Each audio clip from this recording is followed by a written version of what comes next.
A Conab publicou hoje dados do 5º levantamento da safra de grãos para a atual temporada.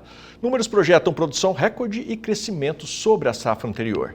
E nós vamos começar a conversar agora ao vivo com o Gilberto Leal, ele que é analista de mercados de grãos, que está com a gente aqui para trazer informações para essa segunda edição do Agricultura BR. Gilberto, de antemão já agradeço demais a sua participação e quero começar perguntando qual que é o principal fator por trás desse aumento na estimativa total da safra 25-26 em relação ao ciclo anterior. O que explica essa manutenção de volumes elevados? Boa tarde. Boa tarde, Adriano. Mais uma vez, obrigado pelo convite. Estar aqui com vocês no canal do Boi. Adriano, o que é responsável por isso é aumento de área, né, Adriano? A gente vem aumentando a área nos últimos anos, né?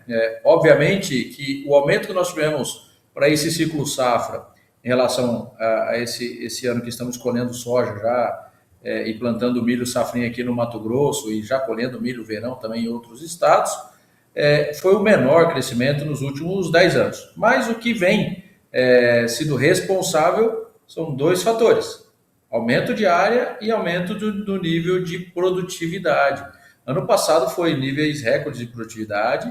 O que nós estamos mapeando para esse ano novamente, também níveis recordes de produtividade para a soja. Temos alguns problemas agora no Mato Grosso e algumas regiões aí que a finalização da colheita ainda está um pouco sendo prejudicada com a questão climática, mas isso deve ser bastante pontual e não deva onerar muito em relação aos níveis de produtividade que nós estamos vendo aí nos campos aqui do Mato Grosso e também em outras áreas do Brasil. Então isso é o principal fator hoje desse acréscimo que temos em relação à produção total dos grãos no Brasil. E falo para você, esses números da Conab que foram divulgados hoje já estão até de certa forma defasados, porque o mercado já projeta números maiores, principalmente para a safra de soja, onde a Conab aí coloca 178 milhões de toneladas, o mercado já trabalha com uma expectativa de 180 milhões de toneladas. O próprio USDA, esta semana, no relatório,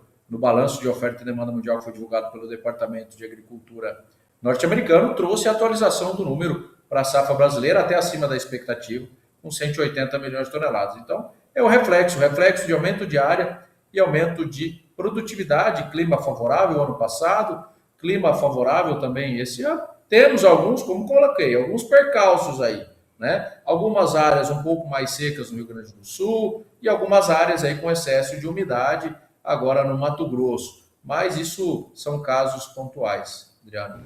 Ô Gilberto, e você acha mais crível o produtor se amparar melhor nas informações divulgadas pela Conab ou pelo que o mercado está dizendo? Qual que, na sua experiência, com toda a sua expertise dentro do assunto, quais são os números mais críveis desses levantamentos? Adriano, a Conab ela tem por um histórico, ela está atrás, né? Ela sempre está andando atrás do mercado, né? Então o que eu oriento o produtor é para que realmente olhe para os números que são divulgados através de algumas consultorias profissionais. O número do Rally da Safra também é importante. Nós tivemos os números das expectativas do Rally da Safra sendo divulgado aí no mês passado, trazendo também uma boa perspectiva de produção total no Brasil para a soja. Então, que acompanhe esses números, que acompanhe, de certa forma, as expectativas do mercado, porque os preços se movem através das expectativas. Então, é importante que o produtor fique atualizado. E a Conab tem um histórico aí de números um pouco mais defasados, né? Então, o que eu oriento o produtor é que realmente procure um profissional, procure consultorias profissionais e, de certa forma, olhe com as expectativas do mercado, porque os preços sempre se movem através dessas expectativas, Adriano. Bom, do ponto de vista de mercado interno e externo, qual o significado de manter a perspectiva de volume recorde na série histórica da Conab, Gilberto? Adriano, o Brasil vem tido uma relevância muito grande em termos das exportações, né? Primeiro do mundo nas exportações de soja, milho também a gente tem avançado, ficando em segundo lugar em relação principalmente aos Estados Unidos. O milho brasileiro é um milho caro na exportação, mas estamos conseguindo manter o programa de exportação próximos aí a 40 milhões de toneladas, né? Este ano é um ano que nós temos uma certa dificuldade. Um mercado com sobreoferta, né? Porque nós temos um volume muito robusto da safra brasileira entrando e, de certa forma, nós estamos, neste ano, do lado penalizado da mesa, principalmente em relação a que tivemos no acordo comercial agora com China e os Estados Unidos, onde China acabou adquirindo 12 milhões de toneladas de soja dos Estados Unidos. Iniciamos essa safra, Adriano, 6 milhões de toneladas atrás em relação ao ano passado, para o tomador China, nosso principal cliente, nossa principal demanda, né? Agora, existem as expectativas de novas compras de soja por parte da China de produto americano. E onde a gente tem sentido mais esse movimento de sobreoferta é nos prêmios brasileiros, que tiveram máximas aí de 70 pontos acima de Chicago e hoje estão trabalhando próximos à paridade, né? Ao IVE, aí no 0 a 0, e em certos momentos tivemos até prêmios negativos. Então, é uma preocupação que temos hoje em relação a essa migração de demanda de soja por parte do americano, né? Porque Donald Trump fez esse acordo comercial. Em outra ligação que teve com o Xi Jinping na semana passada, trouxe na mesa a possibilidade, diz que o chinês está avaliando, né, novas compras de mais 8 milhões de toneladas nesta temporada. Se caso isso ocorrer literalmente de fato, nós poderemos ter uma forte pressão nos prêmios brasileiros. Nós já estamos sentindo isso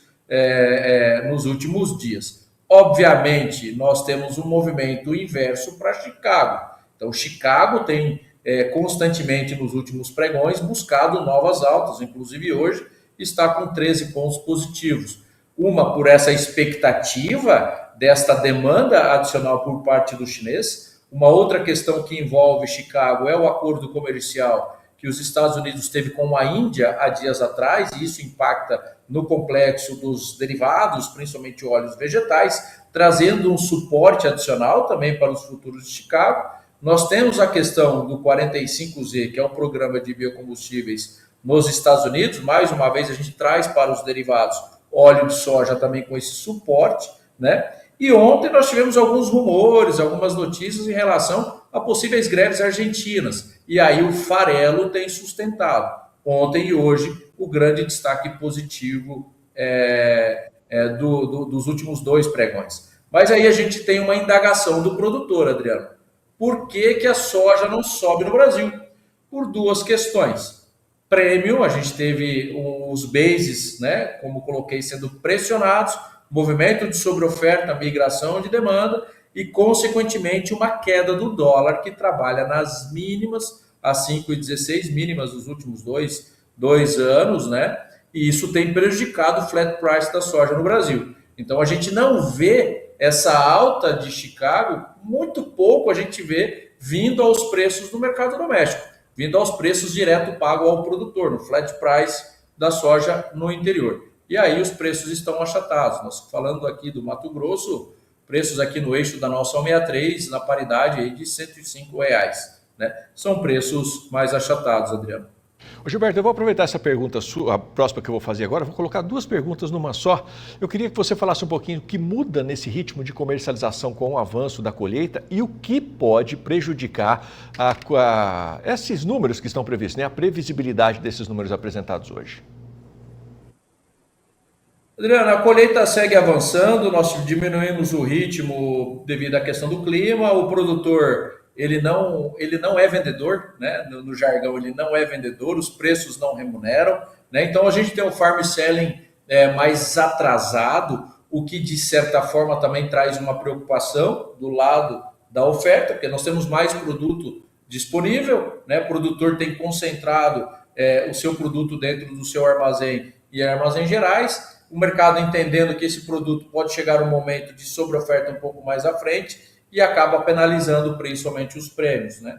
Nós temos uma questão muito relevante que é em relação ao fluxo de caixa do produtor, né? O mercado não vem entregando boas margens desde o ano passado e aí a gente vê alguns negócios a conta gotas aí o produtor fazer o seu operacional. De certa forma, a restrição desse farm selling por parte do produtor acaba nos ajudando em relação à manutenção dos prêmios, né? Por isso que nós temos os prêmios aí perto da paridade, né? Não sendo tão pressionados assim pro negativo. Isso tem uma questão. Dólar baixo, restringe a oferta por parte do produtor, existe a manutenção de certa forma, dos prêmios no Brasil. Mas o ponto de atenção que eu quero deixar, Adriano, é que o produtor olhe para isso. Realmente, a gente sabe que os preços não estão tão favoráveis assim, mas existe um risco muito grande hoje, e falo para vocês, em relação à sobreoferta, né, e um risco muito grande dos prêmios brasileiros. Se realmente a gente tiver uma migração de demanda desses 8 milhões de toneladas a mais de compras chinesas por produto americano,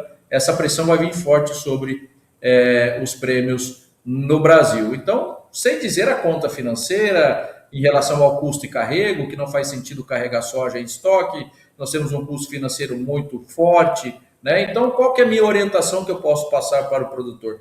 Vamos trocar de risco, saia do risco do físico, venda físico e vamos para Chicago, vamos para a Bolsa de Chicago, faz uma operação de derivativo, porque o viés para Chicago no curto prazo, dentro dos fundamentos que nós estamos olhando, estão mais favoráveis para novas altas. Queda do dólar favorece commodity em Chicago e demanda adicional por produto americano favorece Chicago. Então, saia do risco de físico e no jargão do mercado, como a gente faz, compram Chicago, porque se o mercado subir, vai subir em Chicago e, consequentemente, se eu estou posicionado, eu vou estar garantido aí uma média de preço melhor. Muito bom. Gilberto, acabei de conseguir um tempinho maior para nós aqui, porque eu não posso desperdiçar a sua participação aqui e não falar também do milho. Mesmo com queda na produção total, o grão segue com números expressivos. Como que o mercado deve reagir? Vamos lá, Adriano. Nós temos duas situações muito pertinentes no Brasil hoje, né? Nós temos uma demanda adicional muito forte de mercado interno na cadeia das rações no Brasil, e nós temos uma demanda muito forte, principalmente no centro-oeste brasileiro, concentrado mais no Mato Grosso, pelo etanol crush, né? Etanol crush vem sustentado os preços no mercado doméstico nesse corredor. Um exemplo, para a safrinha agora, uma execução de milho no julho agora de 26, para o etanol crush, nós temos os preços sendo sustentados acima da paridade de exportação. Por que disso? Porque nós temos uma demanda muito robusta pelo esmagamento, e aí os bases no interior, os prêmios no interior acabam sendo fortalecidos e sustentando os preços. Para exportação esse ano, o programa é mantido acima de 40 milhões de toneladas.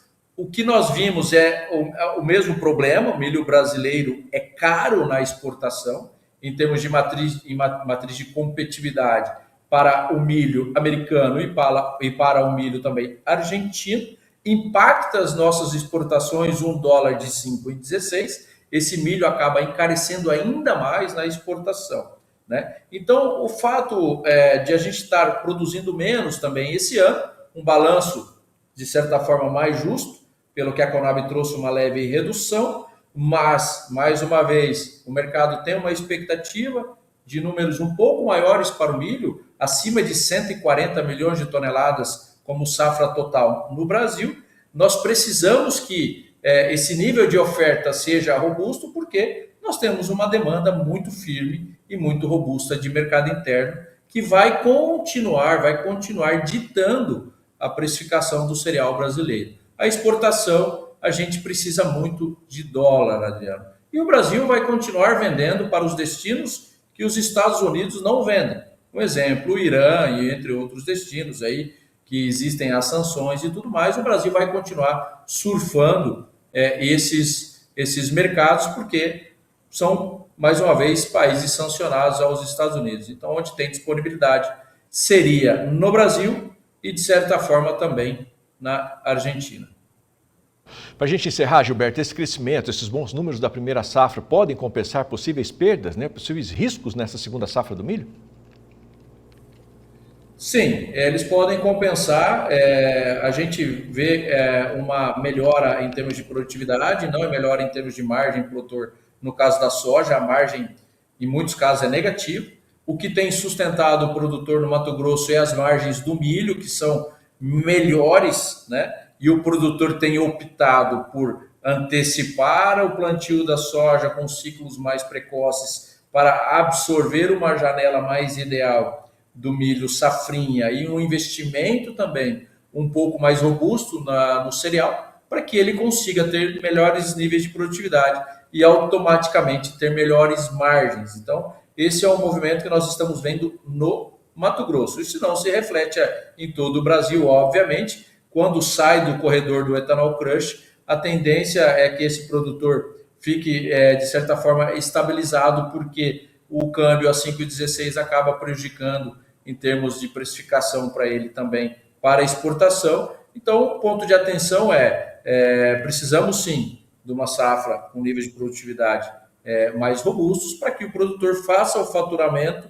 através da produtividade maior em estados fora desse eixo. Quando a gente traz isso para a realidade do Mato Grosso hoje, onde a gente era dependente 100% de uma exportação, e hoje a gente tem uma demanda muito robusta, muito forte do etanol, as coisas mudaram, as contas mudaram. Hoje no Mato Grosso, falo para vocês, sem medo nenhum de errar, a formação de preço não é mais preço de paridade, e sim B3 menos o diferencial de base. É uma formação de preço de mercado doméstico, né? Então, é muito mais firme, os preços são muito mais firmes, principalmente nesse corredor.